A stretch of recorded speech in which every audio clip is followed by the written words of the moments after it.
Hello guys, good morning. आज हम बात करते हैं हिंदी के टॉपिक्स के बारे में। पत्रों से रिलेटेड टॉपिक्स हैं। इससे पहले बता दें, चैनल पर उत्तराखंड ज्ञान परीक्षा से संबंधित टॉपिक वाइज सीरीज चल रही है। सीरीज भी आने वाली परीक्षा में आपके लिए काफ़ी हेल्पफुल होगी। आप चाहो तो इनसे अपने नोट्स भी बना सकते हैं।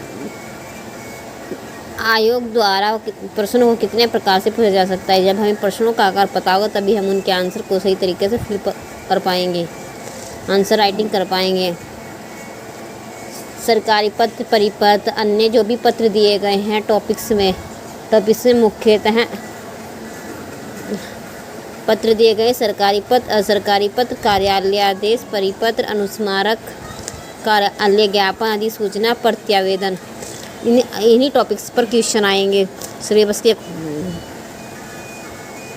तो हमें भी आंसर को के अकॉर्डिंग लिखना है और हमें आंसर में लिखना होता है कि पत्र की परिभाषा, उसकी उपयोगिता, विशेषता और पत्र का प्रारूप भी हमें अंकित करना जाता है।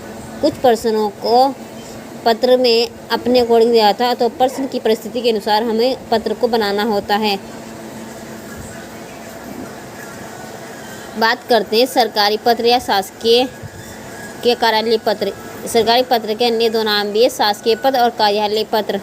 इसमें सरकारी पत्र की परिभाषा एक मंत्रालय, विभाग या कार्यालय से सरकारी शासकीय कार्यों के संपादन, निष्पादन आदि के संदर्भ में जो पत्र दूसरे मंत्रालय, विभाग अथवा कार्यालयों को प्रेषित किए जाते हैं, शासकीय पत्र सरकारी कार्यालय पत्र कहलाते हैं। इन पत्रों में शासकीय कार्यों से संबंधित महत्वपूर्ण सूचनाएं होती हैं, अतः इनको शासकीय शासनादेश भी कहा जाता है। सरकारी पत्र को शासन आदेश भी कहा जाता है, क्योंकि इनको किसी भी विषय के संबंध में जारी किया जा सकता है। सरकारी पत्र का महत्व या उपयोगिता। इसका नंबर 1 है कि इन पत्रों का उपयोग केंद्र सरकार के कार्यालय और राज्य सरकार के मध्य अथवा विभिन्न राज्यों सरकारों के मध्य सूचनाओं, आदेशों आदि को प्रेषित करने के लिए किया जाता है। नंबर 2 है कि इन पत्रों का उपयोग किसी भी प्रकार की वित्तीय स्वीकृति हेतु किया जा सकता है। नंबर 3 है कि इन पत्रों का उपयोग अपने अधीनस्थ कार्यालयों को किसी भी प्रकार की शासकीय सूचना अथवा आदेश प्रेषित करने के लिए किया जाता है। सरकारी पत्र की विशेषता। इसकी कुछ विशेषताएं हैं। पॉइंट 1 है कि ये पत्र सदैव राजभाषा अथवा राज्य की वैकल्पिक राजभाषा में ही लिखे जाते हैं। अधिकतर पत्र हिंदी भाषा में लिखे जाते हैं, परंतु कुछ राज्यों की अपनी वैकल्पिक भाषा है, जैसे तमिल, तेलुगु, ओडिया, उन अपनी राजभाषा में भी लिख सकते हैं। पॉइंट 2 है कि ये पत्र सदैव पद से पद को लिखे जाते हैं, ना कि व्यक्ति से व्यक्ति को। पॉइंट 3 है कि इन पत्रों का प्रारूप निश्चित होता है, अतः इनके लिखने की शैली संपूर्ण भारत में समान ही होती है। पॉइंट 4 है कि ये पत्र संक्षिप्त, सरल एवं सुबोध होते हैं। पॉइंट 5, इनकी शैली औपचारिक शैली होती है। इन पत्रों में विषय अवश्य लिखे जाते हैं। पॉइंट 7, ये पत्र अन्य पुरुष शैली में लिखे जाते। इस तरह के फैक्ट उत्तराखंड के ग्रुप सी के एग्जाम्स में पूछे जाते हैं। इससे आपके जो उत्तराखंड में ग्रुप सी के एग्जाम में भी इन विशेषताओं से आंसर कर सकते हैं। पॉइंट 8 है कि आवश्यक होने पर इनके संलग्नक प्रेषित किए जाते हैं। पॉइंट 9 है कि आवश्यक होने पर इनका पृष्ठांकन किया जाता है। पॉइंट 10, ये पत्र द्विउद्देशीय अर्थात वरिष्ठ से कनिष्ठ को, कनिष्ठ से वरिष्ठ को दोनों दिशाओं में लिखे जाते हैं।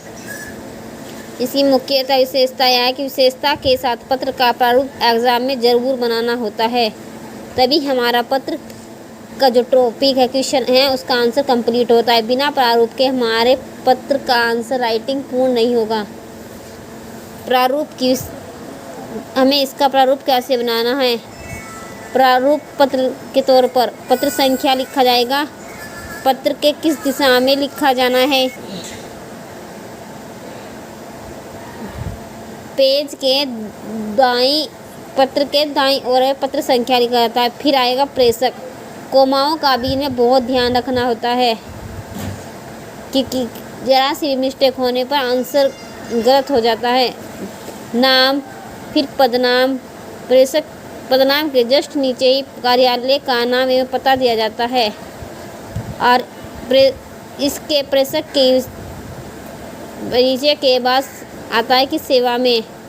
कुछ पत्रों में ऐसे शब्दों का इस्तेमाल नहीं होता। सेवा में के बाद जिसे हम प्रेषित कर रहे हैं उसका नाम, पदनाम, कार्यालय का पता, अनुभाग, स्थान अर्थात जिस स्थान से पत्र लिखा जा रहा है। एग्जाम्पल के तौर पे हमने के देहरादून, हरिद्वार, नैनीताल किसी भी स्थान का नाम लिखा जा सकता है। और दिनांक के तौर पर दिनांक को लिखने के 3 तरीके हैं और तीनों को बताया गया है। अगर हम हिंदी में मान लिया कि 2 जून में यानी लिखेंगे या महीना का नाम लगाने के बाद अगर हम सेमी कोलम जैसे चिन्हों का यूज़ नहीं करते तो हमें कोमा का यूज़ करना होगा। उसके बाद ये सन लिखना होगा। फिर हमें लिखना होता है इसका विषय को संक्षिप्त और सही तरीके से लिखना होता है। उसके पश्चात महोदय के बाद कोमा आते, जहाँ महोदय के बाद कोमा लगाकर हम समाप्त करते उसकी नेक्स्ट लाइन से के नीचे से ही हमें शुरू में लिखना था कि हमें यह कहने का आदेश हुआ है कि जो भी पत्र की सूचना दी गई है। कुछ प्रश्नों में हमें प्रश्न को दिया जाता है कि हमें किस टॉपिक को प्रश्न लिखना है और कुछ में नहीं दिया जाता तो उसे हमें प्रारूप बनाकर ऐसे सम्मिलित करना होता है। फिर आती है कार्रवाई। 1 या 2 3 पॉइंट में लिखा जा सकता है। पहले बिंदु पर हम पॉइंट 1 नंबर नहीं डालते। दूसरे के बाद हमें जब पहला पॉइंट ख़त्म हो जाता है उसके बाद हमें दूसरा पॉइंट डालना ही होता है। और जहाँ से हमने पहले पॉइंट को लिखना शुरू करा जस्ट उसी के नीचे से हमें दूसरा पॉइंट शुरू करना होगा। उसके पश्चात उनकी कार्रवाई को पूरी करने के बाद आता है भवदीय जैसे शब्दों का प्रयोग। पत्र संख्या जो हमने पत्र में ऊपर लिखी थी उसी के जस्ट नीचे उतने ही क्षेत्र के अंदर हमें उसकी भवदीय लिखना होगा। उसके भवदीय के पश्चात हस्ताक्षर, पदनाम। फिर हमें संलग्न लिखना होगा, संलग्न कितने हैं उसमें। फिर संख्या, पत्र की संख्या, उसके कोमा लगाने के बाद दिनांक। और ध्यान रखना होगा कि जहाँ से भवदीय स्टार्ट हो रहा है उससे पीछे के यही हमें लिखना है कि भवदीय के नीचे हमारे संलग्न या दिनांक नहीं आने चाहिए। कि अलग अलग प्रतिलिपि को या सूचना को हमें प्रेषित करना होता है अलग अलग कार्यालयों में। उस प्रतिलिपि को पूर्ण करने के बाद आता है आज्ञा से या पदनाम। उसे भी हमें भवदीय के ही नीचे लिखना है। इन चीज़ों का महत्वपूर्ण ध्यान रखना होता है। इसके कुछ फैक्ट्स हैं कि पत्र अक्सर जो सरकारी पत्र होते हैं वे अक्सर सचिव के नाम पर ही लिखे जाते हैं। अगर केंद्र सरकार की बात होती है तो सचिव केंद्र सरकार का होगा, एड्रेस होगा नई दिल्ली। अगर बात किसी राज्य के तौर पर पूछी जाती है उस राज्य के नाम पर पत्र निकाला जाएगा और स्थान होगा उस राज्य का जो मुख्य राजधानी है। मान लेते हैं उत्तराखंड शासन ने पत्र निकाला तो स्थान आएगा देहरादून। सचिव का जो स्थान होगा, अधिकतर सभी सचिव देहरादून में ही बैठते हैं उत्तराखंड के। फिर आएगा कार्यालय का पता। केंद्र सरकार की बात करता है तो भारत सरकार का पता और राज्य में बात करता है तो उत्तराखंड सरकार। प्रधानमंत्री, मुख्यमंत्री, सांसद, विधायक सरकारी नहीं होते और ये गैर सरकारी होते। इनके नाम पर सरकारी पत्र को प्रक्षेपित नहीं किया जाता। निदेशालय की बात करें तो पत्र हमेशा निदेशालय को ही लिखा जाता है। सरकारी पत्र जो निकलते हैं वह निदेशालय को ही लिखे जाते हैं। हर विभाग का अपना एक निदेशालय होगा। सचिव की बात करें तो विधायिका का काम कानून बनाना होता है। निदेशालय का काम कार्यपालिका के ने जो कानून बनाए उसे लागू करवाना होता है।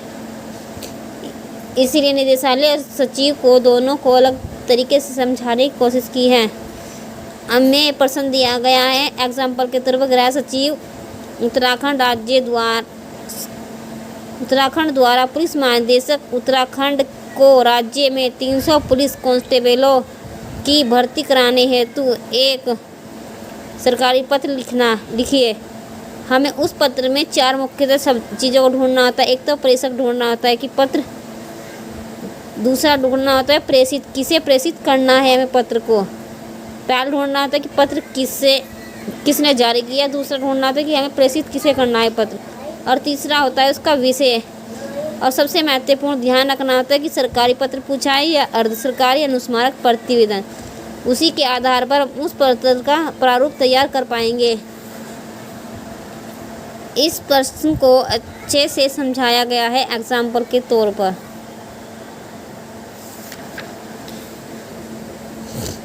ये इसके कुछ एग्जाम्पल्स हैं जिन्हें आप अपने अकॉर्डिंग लिख सकते हैं, और कुछ प्रश्नों को आप अपने अनुसार भी नेट से निकाल कर प्रैक्टिस कर सकते हैं। इसी में हम बात कर लेते हैं अंतर्राष्ट्रीय वित्तीय निगम IFC। कभी कभी एग्जाम से अंतर्राष्ट्रीय संगठनों पर टिप्पणी करने को आ जाती है। ये भी हाल ही के उत्तराखंड के PCS के मेंस एग्जाम में G20 पर क्वेश्चन आया था। IFC को हमें इन शब्दों में जितने शब्द दिए जाते हैं कि हम इतने शब्दों में उसका वर्णन करना होता है। अगर हम उस क्वेश्चन की डिटेल पता होगी तभी हम उन्हें उतने ही शब्दों में ढाल सकते हैं। अंतर्राष्ट्रीय वित्तीय निगम, इसकी स्थापना 1956 में हुई थी। मुख्यालय वाशिंगटन अमेरिका, और वर्तमान सदस्य हैं 186। IFC को स्थापित करने का उद्देश्य था कि सदस्य देशों में निजी निवेश को प्रोत्साहन प्रदान करता है। इसके लिए IFC द्वारा विकासशील सदस्य देशों को निजी कंपनियों को आर्थिक सहायता एवं तकनीकी सहयोग प्रदान करना होता है। इसके अन्य मुख्य लक्ष्य भी थे कि विकासशील देशों के निजी क्षेत्र को ऋण प्रदान करना, पूंजी एवं प्रबंधन का समन्वय करना, पूंजी प्रधान देशों को पूंजी की कमी वाले अर्थात जिन देशों की अर्थव्यवस्था कमज़ोर है उन देशों में पूंजी लगाकर प्रोत्साहित कर सकें, उन देशों का भी विकास हो सके। अंतर्राष्ट्रीय विकास निगम द्वारा विकासशील सदस्य देशों की निजी कंपनियों को ऋण प्रदान